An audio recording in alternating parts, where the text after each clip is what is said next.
This is the Comics Alternative Interviews, a conversation with Max de Radiguès.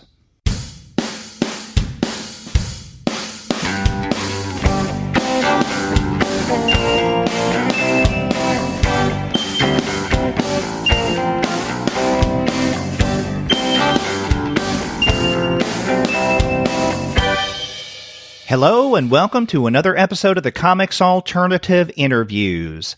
I'm Derek, and on this episode I talk with Max de Radiguès, whose latest book, Weegee, Serial Photographer, came out recently from Conundrum Press, and I have an informative conversation with Max about his unique graphic biography.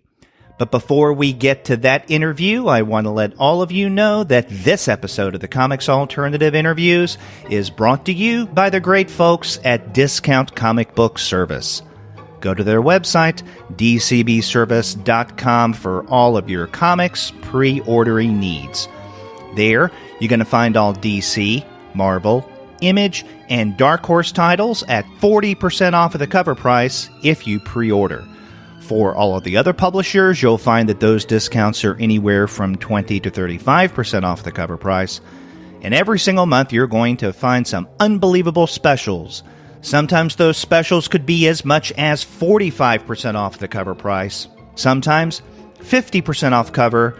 But every now and again, you can find discounts that are more impressive than that. And if you go to DCB Service right now, you'll find, as usual, incredible savings on a variety of comics, including bundles of titles from such publishers as DC, Marvel, and Valiant.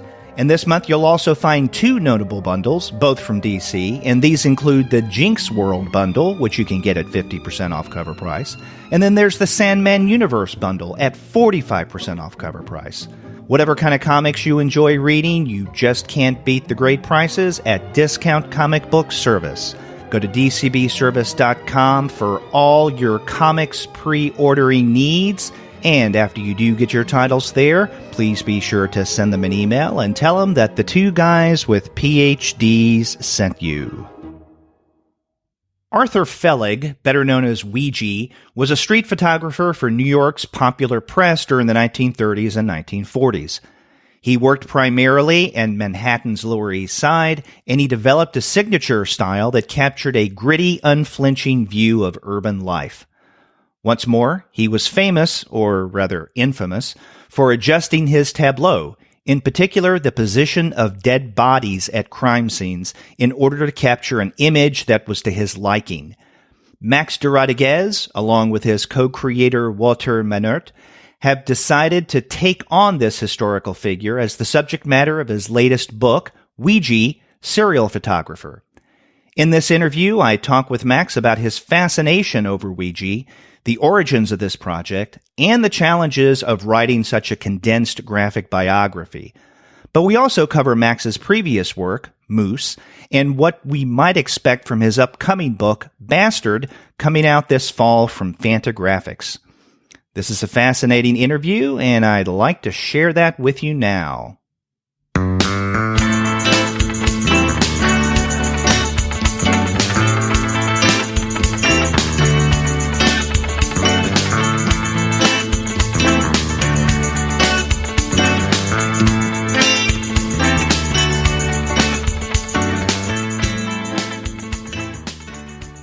I'm really happy to have on the Comics Alternative Max de Radiguès. His new book, Weegee, Serial Photographer, came out in May from Conundrum Press. Max, how you doing? Perfect. I'm doing very fine. Thanks. That's good to hear. And now I said this was your book, but actually you have a co-creator on this title, Wauter Mannaert, correct? Exactly, yeah. And he does the illustration work, but you've really written, or at least adapted, Weegee's story to book form. Yeah, so I was really interested in Weegee's work, and when I decided to adapt him, like make a comics out of him, I went in a lot of different directions. I started working on a fiction thing where I transform his character and introduce a lot of different characters in the story.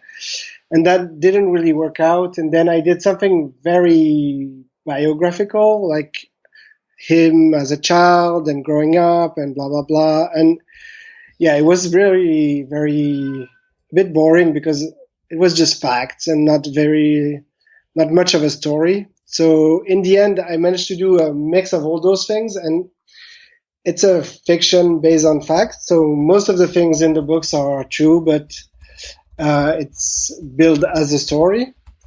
And so usually I'm a cartoonist. I draw everything I write, but my drawing style is very simple and naive. And with the Weegee book, it wasn't very interesting because New York is part of the story. It's for me, I feel like it's a character in the story. It's all in the Lower East Side in the 40s, and there's kind of a roughness and something kind of dirty to the city that is really important. And so, yeah, my drawing didn't work. It was just not enough. I needed someone to be able to retranscribe that ambience. And yeah, Wauter was the perfect guest for that. And how did you meet Wauter? So it's pretty easy because Wauter and I work in the same studio. We have a studio together in Brussels with, I think we are 14 cartoonists there. Oh. And Wauter is real. It's literally the desk next to mine. So, yeah, we just met sitting next to each other. And it really made sense because he was ending a big project, and Wauter is really he likes diving into documentation and drawing from pictures, and like, yeah, it was really made for him. And he was really into Weegee. When he learned I was working on a story about Weegee, he was really excited, and he kept asking question. And I was, it made sense pretty quickly that he should be the one drawing. And I'm going to pause for a second because my kid is there. Just a second, sorry. Sure. Tu veux que j'aille chez Chloé pour pas faire de bruit Non, ça va, parce que c'est audio en fait. Comme on dit. Ah, ok, ah, mes parents sont là en plus. Où je vais dans la salle. Wait a second, I need to find a room where I can be alone. No problem. I'll just keep things running. Non, je parle pas japonais, je parle anglais. Moi aussi, je parle anglais. Tu sais parler anglais? Tu sais dire quoi en anglais? Bonjour. Bonjour, tu veux dire? C'est pas de l'anglais, ça. Et à commandeur, ça. Sinon, je vais aller dans la cuisine. Bonjour. Je parle anglais. Okay. Just a second, I'll be back. Sure. Tu restes avec moi parce que papa il est occupé. Ça va, je...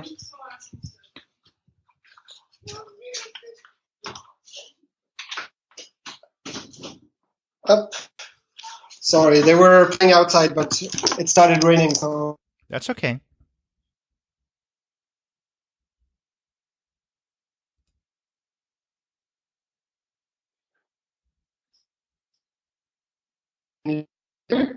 Oh, hello, Max. You're yeah. Can you hear? Yeah, you're really breaking up. I'm here like this. Is it better? No, it's really scratchy. It's breaking up. Wait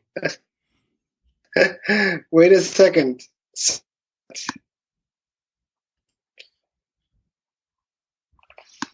Here, is it good? I'm changing room. Okay, that sounds okay, I think. So far. Okay, perfect. Okay, and if things get too technically difficult, we can always pause and find another place. Yesterday, I interviewed someone from who was living in Northwest Britain, and I mean, distance is really not an issue with Skype, although I think that he had a very sketchy internet connection because there are many places in the interview where he cut out, and it was unfortunate. I mean, I'll be able to salvage it, but still, the quality wasn't what I would like. Yeah. Well, hopefully it works. If it doesn't work, you let me know. I'll find somewhere else to be.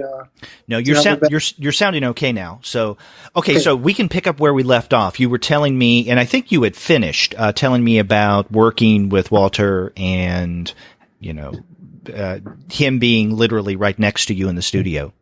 Yeah, exactly. And Yeah, exactly. Okay, so I can just go on to my follow-up question.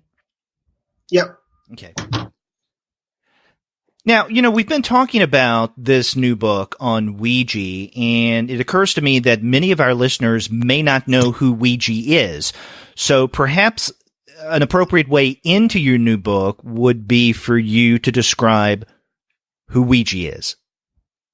Yeah, so Weegee was a photographer he did a lot of work across the century, but his main period he's famous for is between the 30s and 40s in New York. And he was the first freelance photographer. And he used to do something a bit strange when you speak about it today, is that he was making pictures of crime scenes for the newspaper. So mostly a lot of dead bodies. And the way he would work is that he's famous for staying in his car all night, having a radio scanner from the police, so he would know what was happening in the city, and go to the crime scenes, take pictures, sometimes even before the cops were there. And he would make something very interesting because his camera wasn't focused on the crime, but on the surrounding. So he would take pictures of people watching, of cops talking together, having a coffee and smoking while standing next to a dead body, all that kind of voyeur ambiance to it. And so that's really what he's famous for. Now, Weegee, which is spelled Weegee, is the name he's most famously known by, although his real name is, or at least was, Arthur Fellig, or I guess his original name was Usher Fellig, correct? Exactly, yeah, exactly. But, and he changed his name, he was really, he had a big ego. He was really proud of himself. And he really marketed himself as a product. In his lifetime, he was already talking about him as a legend, and he was including himself in a lot of pictures. And he created that Weegee character, and so he had a stamp on that he would put on every picture that would say Weegee the Famous. So he really worked at create a persona of himself during his lifetime. And there's tons of different story about why he was named Weegee. The one we did go for in the book is the Ouija board game. Do you know that? Right. That game with the spirits? With the spirits, yes. Exactly. So he would say that because he was everywhere before the cops and he knew where all the body would come and where all the events of the night would come, that he was sort of talking to the spirits and to the ghost, and so he was able to be everywhere before everybody. And so that everybody would call him Weegee, and he would change the spelling to make it look nicer. So that's one of the story, but there's tons of them. Yeah, and one of the things that you just described, and obviously comes out clearly in your new book, is that the work that he does is on the sensational side, showing the darker side of city life. And in fact, wasn't his first collection of photos his first book called Naked City? Yeah, exactly. Yes. Yeah, but at the same time, there's something very, I don't know, I feel like even if it's dark, there's something very caring about the people he's taking pictures of. So it's a weird relation. At the same time, it's a bit creepy.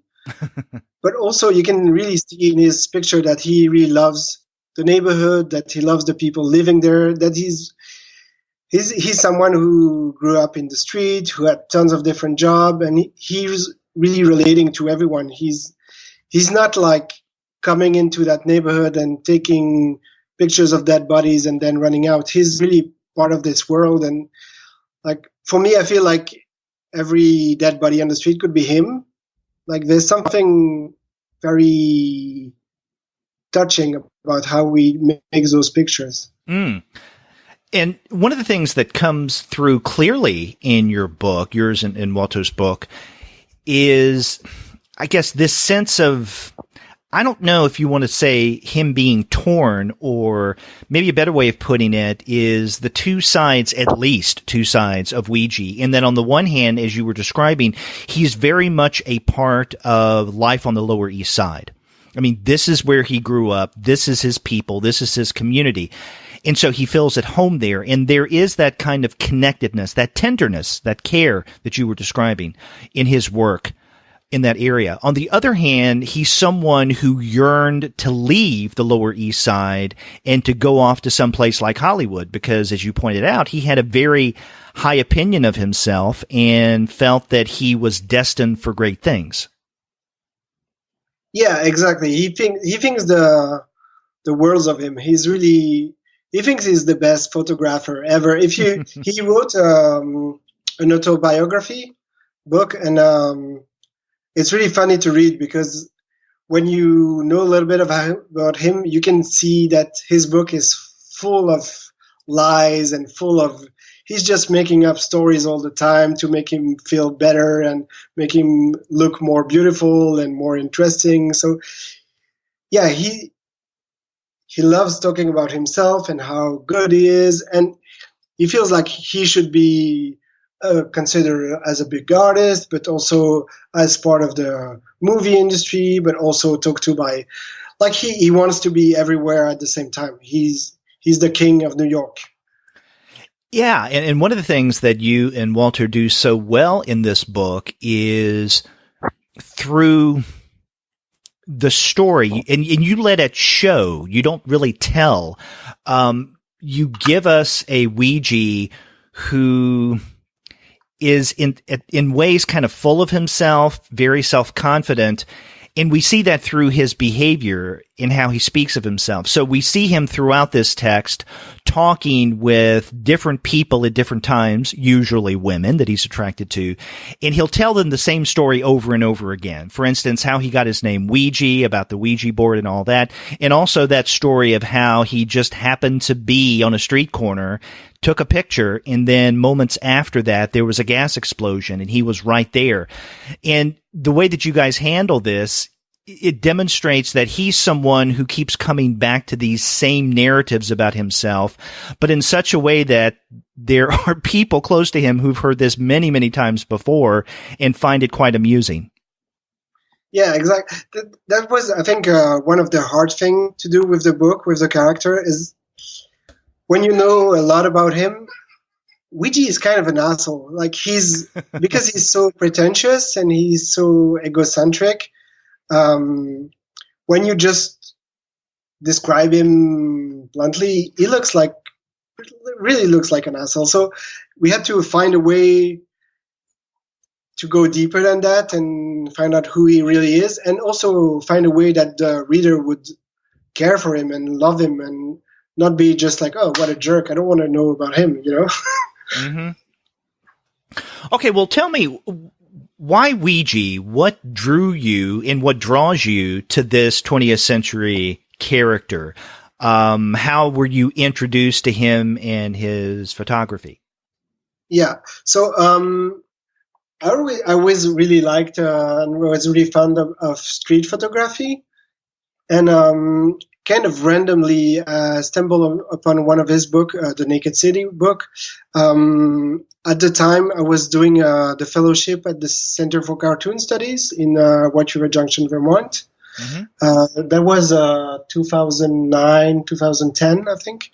And I was staying at Alec Longstreth's place, who's also a cartoonist, who's doing Fast 7 and Bayswood. I guess you know. Oh, him. Yeah, we've had him on the show before. Oh, okay, yeah, perfect. So really we were doing a 24-hour comic together. We wanted to each draw in every panel and write the story together in 24 hours. And we were looking at a lot of old movies from the 20s up to the 40s at that time. And so we decided to go for a basic kind of movie scenario from that time, where young girls from the countryside comes into New York to be a big photographer and wants to mix it in New York. And so that was our idea when we started. And so we went to the library and checked out all the books of photography from that time to have reference. Mm-hmm. And one of them was the Weegee book, Naked City. And I was really struck by those pictures because I've seen a lot of street photography, but this is something very different. It's cruel, it's brutal, but it's funny also. There's a very strange, there's a lot of different feelings in the same pictures. Like he takes picture of, I don't know, somebody is dead just in front of a funeral parlor or those kind of things. It's really dark humor. So I've never seen that before, and it really stayed with me. And it's one of those things when you discover someone, you just see him everywhere. So I discovered his work, and a few weeks later, I was in New York, and there was a big exhibition at the Museum of Photography that I went to see. I was blown away by the exhibition, and then my girlfriend gave me a book that she found that was his autobiography, and then I just kept running into his work all the time. And I became a bit obsessed to know more about him. And once I discovered the character, I was just so amazed by him. And it was like, how is it possible that nobody did a comics about him? He's just a character already. And I started working on it, I think early 2012, but I never managed to finish the story. It took me a while to just find the good way to tell that story. Mm-hmm. And after, it took me a while to accept that I wasn't the one who should be drawing it.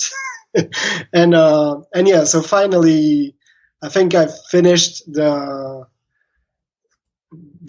last script. I finished it in 2015.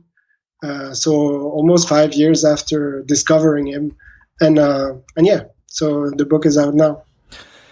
Now, the original French edition of Weegee came out, was it last year? Yeah. Okay, so how is the French edition different from the English language edition that Conundrum just put out? So, as usual with French books, in France and Europe, we love hardcover book. So, of course, the Weegee book in French is hardcover, just because it's part of the culture here. Comics, for most people, when they think comics, they think hardcover. So that's part of the game here when you're publishing books. Mm-hmm. I'm not sure it's a good thing always, but I really like the softcover edition from Conundrum. But also the book includes a set of pictures. So there's actual pictures from Weegee at the end of the book. I think there's the actual photographs. Yeah, actual photographs. So I think there's a selection of 15 or 17 photographs by Weegee. And the reason we did it with the French edition is that I think in North America, Weegee is part of the culture, hopefully, but he's not known at all in Europe. So only people who are really into photography know him. So the story is so crazy that we were scared that people wouldn't make the link between the comics and the actual Weegee. For me, I wanted people to read the book and try to find more about him and go see pictures. And so we just thought it was a good thing to include pictures so people could be like, oh, he's actually a real guy, and then could decide to go look further. So your assumption that most people, or at least many readers or potential readers in North America, would already be familiar with Weegee's photography.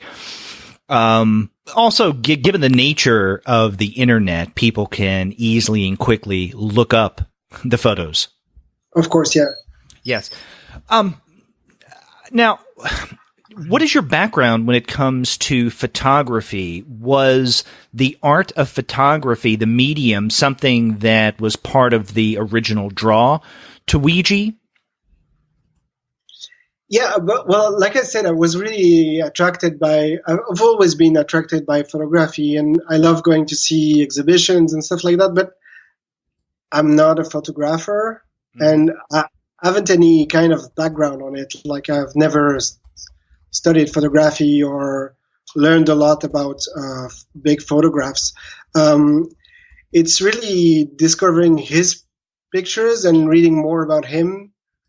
It's more the character than the picture, I think, that made me do the book.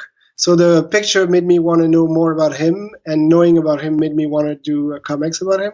It's really the way he worked and talked about himself, and I think it's really amazing to have someone who's doing photography for newspaper. It's a sensational photography, and he at the same time he has a vision that this is not only for newspaper, that it's also a form of art, and that can lead him to movies. And so he has really a big idea of his work. It's not only for the purpose of the newspaper. It's a bigger thing than that. And so I think that's very interesting. And yeah, there's tons of great anecdotes about him that I couldn't include in the book because, the book would have been 5,000 pages. But like he talks, for example, about when he was a teenager, he would make pictures of kids in the street, sell them to the parents, and the neighborhood he was living in was a lot of Italian and people from the Eastern countries, and he would develop the pictures with a lot of contrast, so all the kids would look whiter, and parents would be, "Oh, my kid is such a real American because he's more white than our cousins or siblings in Italy," and so he had all those tricks. He would only take pictures on Sunday because the kids were dressed up on Sunday. He had a lot of things he would come up to make more money and to make his picture work.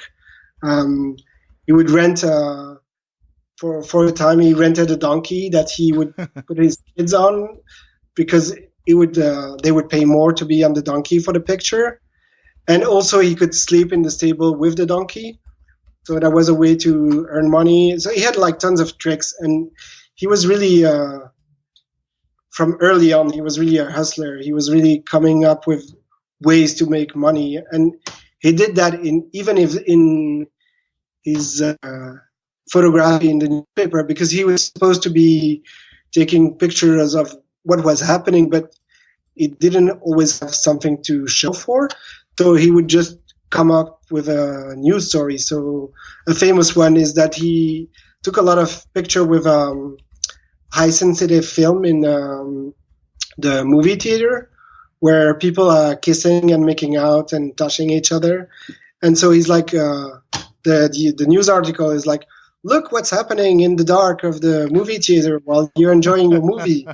But actually he paid people in the street to come to the theater and take pictures. So it's completely made up. It's not true. It's something he built to sell pictures.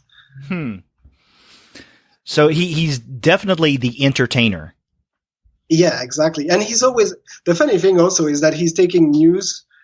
So he's taking news photograph, and he's always including himself. Like whenever he can, he's in the picture himself. So he has like a little cable that goes from his camera to his hand that he can take a picture with. And so he would include himself in the scene and then delete the cord while developing.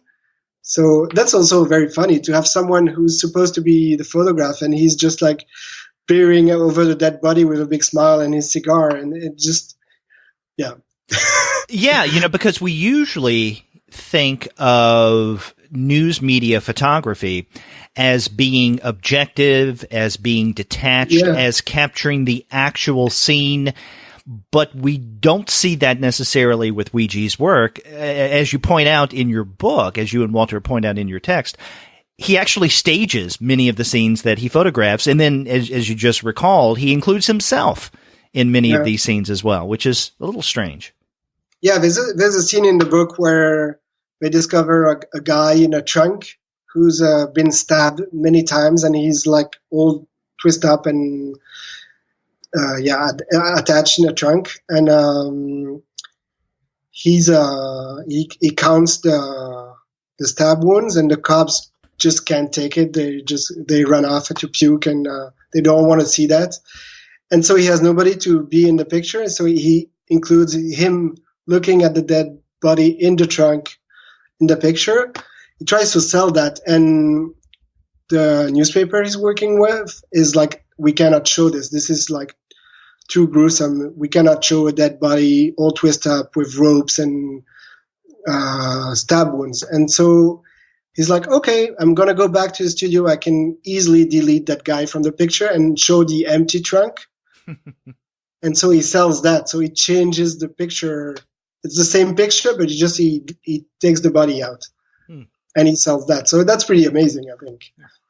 Well, earlier I was asking you about your interests in photography, and not only in terms of Weegee and your appreciation of his work, but I was also curious about any thoughts that you may have about the connection or the relationship between comics art and photography.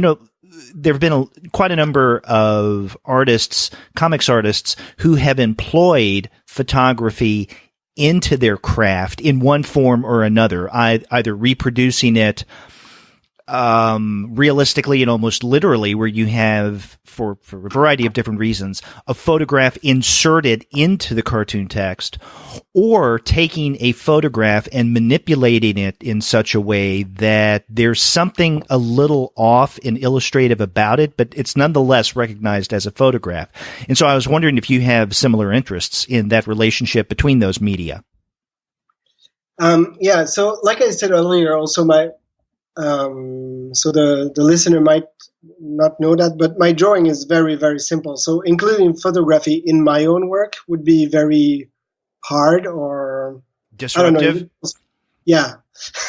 But one of the things we really talked about with Wauter when we did the book is that we didn't want to have Wauter redraw some pictures, like to have him just try to reproduce by drawing some pictures. We always wanted to have a different view on a picture. So to show him take the picture, show the surroundings, show something that's happening behind him. So I think the photographs are something that works as a standalone. They work by themselves. They don't need a narration.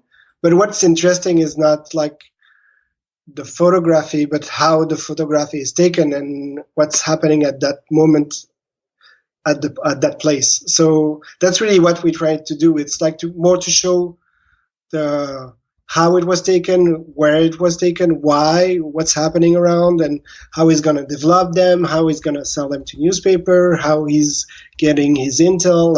All those things for me are very interesting. But showing, drawing the picture, that Wauter would just draw pictures seemed a bit useless and just, not very interesting, I think. Earlier you mentioned that you really did have to pare down much of Weegee's story because otherwise you would have had an unwieldy text, very, very long. And, I think that the book that you and Wauter have created, Weegee, Serial Photographer, gives readers, especially those who knew nothing about Weegee before, a really good and thorough taste of who he was, what he was known for, his personality, all of that. But the time period that you cover is relatively limited. And it seems to me that you've chosen representative events to kind of bring out this character Weegee in his work. And I'm curious, what were some of the thoughts you had in deciding what to include, what not to include about Weegee's life? For instance, did it ever occur to you that this would be a more, for lack of a better term, complete or straightforward graphic biography where you would begin with early in his life all the way to old age?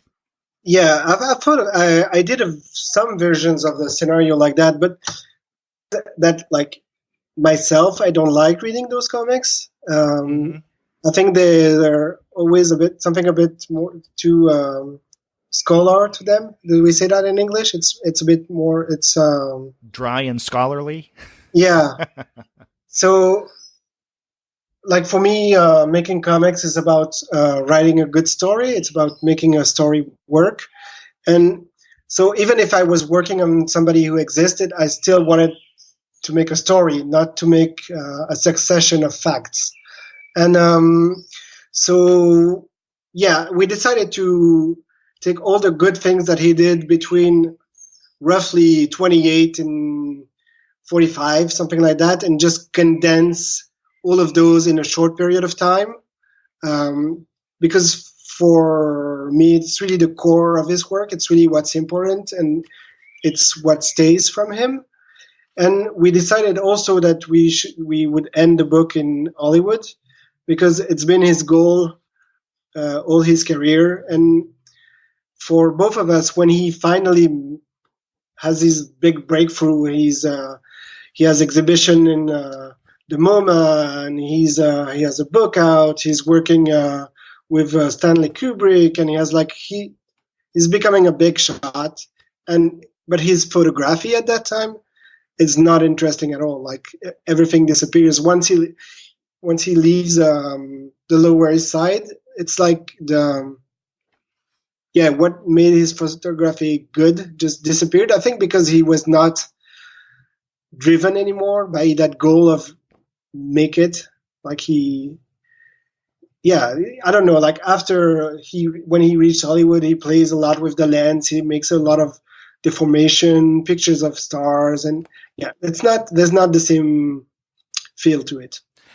And I don't want to give anything away about the very end of your book, but I can say, I think, that what we see in the very last scene, which, as you point out, takes place in Hollywood, is, I think, quite appropriate, because we get to see Weegee doing something that really did define his career, especially back in the Lower East Side. Yeah, exactly. Yeah. I think like his work was still there when he was in Hollywood, but he just lost himself in all the people in thing. fame. Yeah, exactly. But there's a few. He still did some photograph, and there's still some interesting thing. But most of the thing he does is taking pictures of girls and pictures of himself, and he's traveling everywhere. He came to Belgium famously. He came to France, and he did a movie where he just talks about how he's really horny all the time, and he's like just beautiful girls living in his building taking bath, and he just watched them with his camera. It's really weird, and he just I think he kind of lost himself and lost his purpose. Like, I think he was really purpose driven by. He wanted his world was the Lower East Side, and he had to use it to go out of it. But once he's out, once he's leaving it, he's leaving, the center of his work and of his purpose. So there's nothing more to work on. Interesting, because that brings us back to something that we were discussing earlier, and that is a sense of place. And I had mentioned this kind of double-edged sword of his geographic location in the Lower East Side. On the one hand, that's really who he is, and it has defined him and his photography. At the same time, it's something that he yearns to leave, because he wants fame, he wants greater things, he wants celebrity. Do you feel, in doing your research on Weegee, that there's something about being physically in home location, the Lower East Side, that enlivened his art, and that once he left that location, a lot of what had defined Weegee just evaporated or slowly left him? Yeah, exactly. That's exactly what I think, because for me, like, the Lower East Side is like the main character of his life, and that's. I need Wauter because to have the feel of the city in the book is so important, because like his work is just like a mix of love and hate about that neighborhood. He wants to leave it, but he loves it, and that's what's defining him. But that's also what he's running away from. So, like, the neighborhood is center to his work and to his life, to who he is. He grew up in those streets. His dad was kind of a failure. He attempted tons of different things and never managed to make it. He has that kind of dream he wants to realize, and he's gonna do whatever he can for it. And the Lower East Side is really a part of it. And I think it was a really unique time, also because the Lower East Side was a neighborhood with a lot of immigration, so it was very alive. Mm-hmm.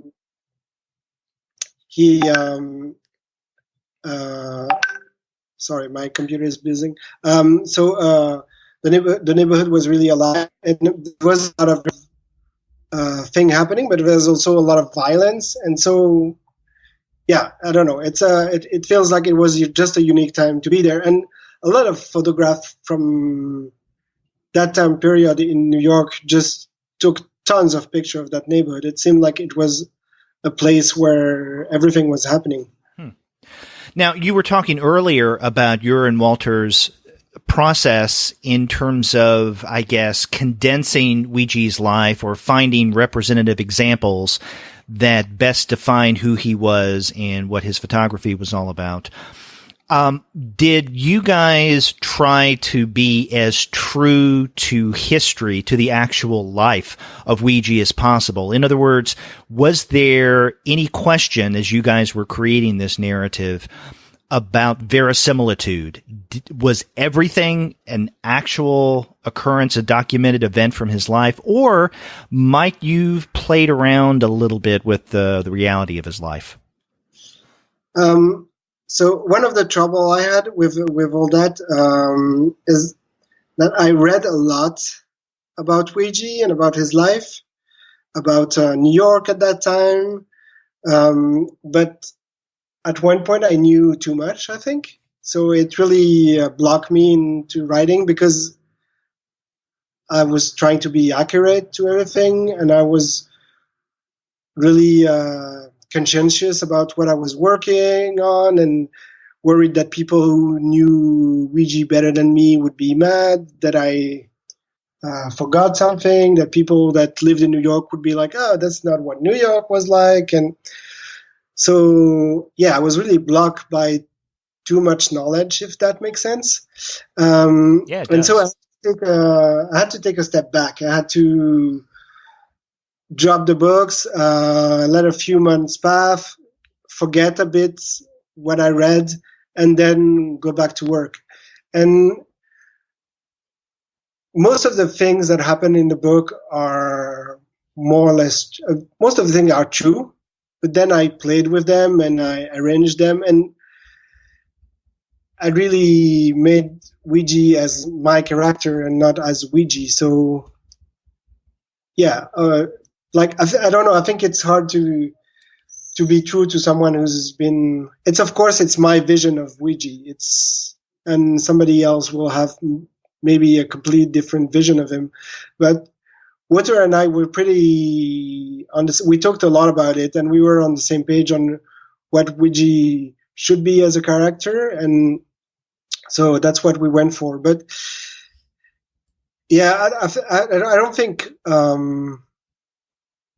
Like I said before, I'm repeating myself, but like I said before, I don't think comics is somewhere to give facts, and it's a place to tell a good story. And so if that story can give people the will to go look up Weegee, see more of his work, learn more about his life, that's a very good thing. And if they just enjoy the story, that's good too. Now, Weegee is quite a departure from your previous work, or at least a previous work that I'm familiar with, and that is Moose.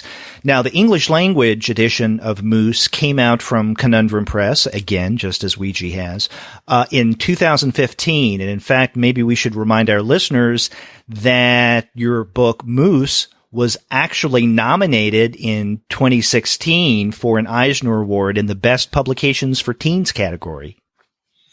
Yeah, that's pretty cool, huh? Yeah, congratulations belatedly. You didn't win, but hey, a nomination is something I think a lot of people very much long for. Yeah, from the European side of it, I was pretty amazed. For me, it's like the Oscars of comics, so that was pretty amazing. Yeah, it was amazing, and I found Moose an amazing book. Now, we read and discussed that on the Comics Alternative back in spring of 2015. So about 3 years ago, as you and I are recording this, Andy Wolverton, a former co-host of mine, and I did a spotlight on the seasonal releases from Conundrum at that time.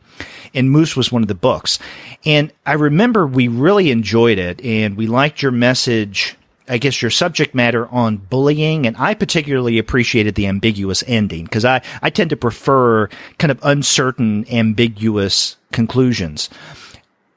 But one of the things we didn't, I don't think, discussed on that episode was the potential audience for Moose, and maybe it did come up and I'm forgetting, but I remember my experience in reading Moose. I didn't necessarily think it was a book for younger readers until I saw in spring of 2016, the nominees for that year's Eisner Award. But it's the same thing for me because when I did that book, it's one of my darkest book. I think it's really, it's a really hard read. I think sometimes it's tough. And when I did it, for me, it was a book about a teenager, but for grown-ups. And same thing happened in France. A lot of schools pick up the book, and a lot of teenagers picked up the book, and it pretty quickly became obvious that it was a good tool to talk about bullying in schools because I think usually people are too scared about being cold and rough when talking to teenagers, and since I didn't try to talk to them, but they took it. I don't know. It just made sense. And even now I'm still going into classes and talking about that books. And it's really funny because the ending is pretty ambiguous, as you said. And every kid has a different opinion on it. And they all have like beliefs on the end, and they know what's happening, and they have like that whole scenario that's happening after. So it's a really interesting way to talk about that, and also talk about moral, like what is good, what is bad. If someone is bad, can you be bad with him? Like what is the limit here of how you can treat someone? Yeah, well, it's interesting to hear what you're saying now about Moose in that you didn't necessarily write it with a younger audience in mind. Now, granted, younger readers can definitely get a lot out of Moose. On the other hand, as you point out, and that aligns with my original experience in reading your book, is that there's something darker, something maybe more adult going on here. And, whereas a younger reader could appreciate it, that the audience wasn't necessarily limited as such. So I guess that Conundrum nominated it in the young teen category. I don't know if they sent it for that category. I think they sent it and it ended up in that category. I don't think Conundrum choose the book to be a young adult book. Because from what I understand, publishers can suggest what category or categories their book should be considered for, which is a way for them to kind of target things a little more precisely. Yeah, and I know that book last year I did a talk in a class where they had bullying problem and the kids were 11 years old, and we talked about that book. And I was like, really? Like, are you sure you want me to come and talk? There's a there's sexuality in the book. There's like violence but yeah, actually, kids can be pretty open to talk about those things. And yeah, so I don't know. I was really amazed by the reception of the books by the younger audience. And same thing happened with the last book I did. I did a book called Bastard, who's for me it's really a dark runaway book, and there's also a lot of violence. And that book won the school, like a college prize in Angoulême's festival this year. Oh, congratulations! Yeah, thank you. And I was like, really? Is it for teenagers? I didn't realize that. so yeah, you never know. Like, they choose if they want it, and I think the kids know what they want, and they just take it, even if it's not for grown up. If it's not for kids. Yeah, I'm glad you mentioned Bastard, because this is going to be coming out in the United States later this year. I believe it's in October, from Fantagraphics. Yeah, exactly. It should debut at SPX. What, Bastard did? Oh, it will. Okay. It will, yeah, it will. So yeah, it's a book with Fantagraphics. I'm really excited about that. It's from the Belgian European point of view, Fantagraphics, it's really the holy grail of comics in the US. So being published by them is really amazing, and I'm really glad that's happening. Now, will you be at SPX? I should be at SPX, yeah. I'm still working on grants to get there, but hopefully, yeah, I should be at SPX. Wow, that's good to know, because I plan on I hope that I can be there this year, and we'll be able to meet each other in person. Yeah, that would be nice. Yeah, so good timing for that. So, and correct me if I'm wrong, but with the publication of Bastard, that will be 3 of your books, Moose, Weegee, and Bastard, that will be available in English. Are there any that I just don't know about that are available in English? Yeah, there's one more book that I did that came out in the US in 2015 or something like that. It's called Rough Age, and it's a small publisher called 1% Press. So that's G.P. Covert and Stephen Floyd. They were based in Minneapolis, but now one of them is in Buffalo and the other one in Denver, I think. Yeah, and they have a lot of cool books, and they're mostly doing zines, and they have a few books. Yeah, I've heard of them, but I didn't know that you had a publication through them. That's interesting. Yeah, I met G.P. Covert when I was in White River Junction, and we really hit it off, and so it just made sense to work with him. And I had that book published in France, and I owned the rights, so I just gave it to them. So that was fun. Okay, well, tell us about some of the other work that you've published in French that you may have plans to translate and make available to English-speaking audiences. Okay, so next book is Bastard in September, coming out with Fantagraphics. I have a book I did, a forehand jam comics I did with Charles Forsman that was published in Italy and in France. It's called Obomon, and I think that book should came out in 2019 with Fantagraphics too. Oh, okay. With Forsman? Yeah, cool. So we wrote it and drew it together. So it's a third cartoonist. Like it's not mine, it's not his. It's just a mix. We both drew in every panels. We both worked on the scenario. So today, when I look at the book, I don't really know what's his and what's mine. It's just a complete mix. We work digitally, of course, because I'm in Belgium and he's in, I think he was in New York State at that time. And so we were working digitally, and we would just work on each other's files. So I would delete some of the things he was doing, and he would delete some of my things. And so it's just a complete mix of our both cartooning. Okay. So that should come out. And I did a lot of young adults book in French, and there's a few. I'm talking with a few people, so we'll see. Hopefully, that will come out one day in the US too. And didn't you publish a book in French about your time at White River Junction? Yeah, exactly. Because when I was in White River Junction, I was doing a strip for a newspaper in Belgium.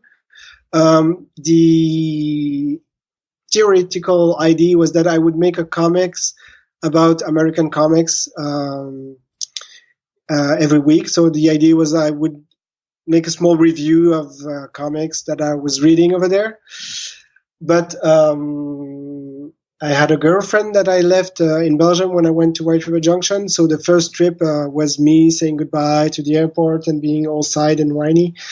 And and so pretty quickly the pages just became my life in White River Junction, what I see as a European being there that are different from us, and dealing with new friendship and long distance relationship. And and so that book came out in 2012 in France. It was nominated in Angoulême also for a festival. And for a time there was a talk about publishing it in the US, but all the things that were happening never happened. So yeah, I don't think it's ever going to happen, unfortunately. So you don't think it'll be translated? I don't think so. It's a long time now. It's been 6 years. So yeah, maybe if I win an Eisner with Weegee, somebody will do it. Hey, let's hope. Yeah.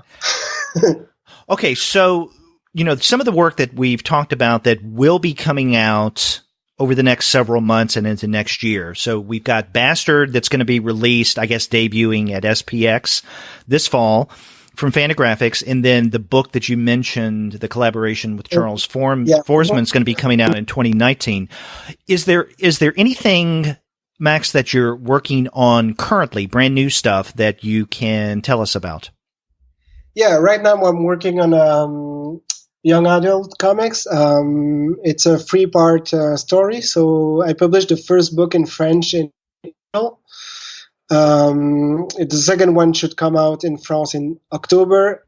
And if I can keep up with the pace, the third one and last one should come out in May next year. So it's 1 year for 3 books. So it's a kind of a marathon for me, but it's a lot of fun, and it's really young adults, and it's a big adventure of kids surviving on an island. In the first story, there's a ghost story. It's a ghost that both want to kill them, but there's also a love story between one of the living one and the dead one. It's creepy and funny.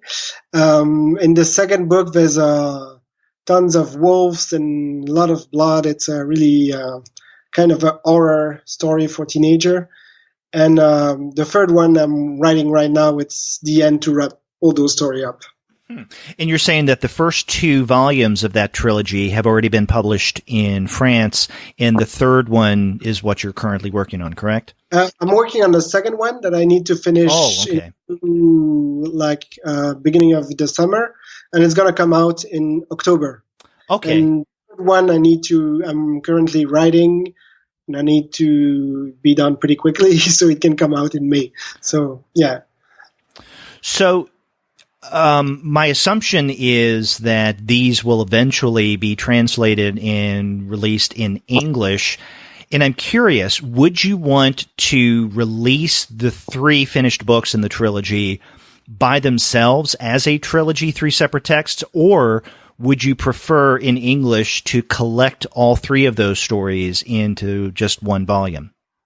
Yeah, I think in France they really love shorter comics. So for kids, a comics is usually between 48 and 54 pages, and so those books are 54 pages. So I think if I publish it in the US, it doesn't really make sense to publish them as 3 separate volume because kids are much more used to have a bigger story. So, if it ever got published in the US, I think it would be as 1 volume. Here we really are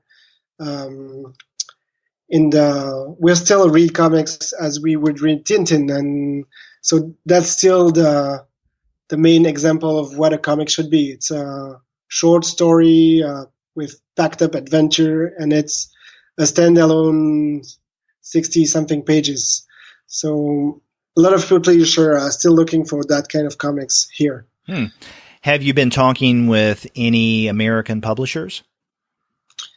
Yeah, but I think it's a bit too soon to say any names. Soon. Yeah. Well, yeah. I wouldn't expect you to, but it's good. I mean, this is really good to hear. And so your new book that was just released and debuted at TCAF earlier this month, Weegee, Serial Photographer, is out now. It's your collaboration with Wauter Mannaert. And then we've got more coming out from you that we can look forward to.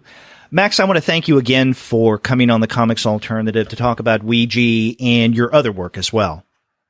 Well, thank you so much. It's such an honor for me. And I'm sorry for the listener. My English is not always perfect, so I maybe said some things that are wrong and strange, but yeah, sorry for that.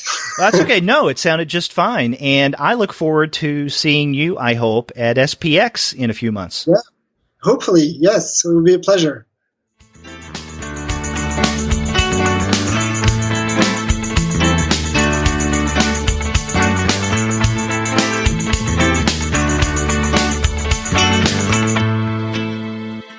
I want to thank Max de Radiguès once again for coming on the Comics Alternative to discuss Weegee, Serial Photographer.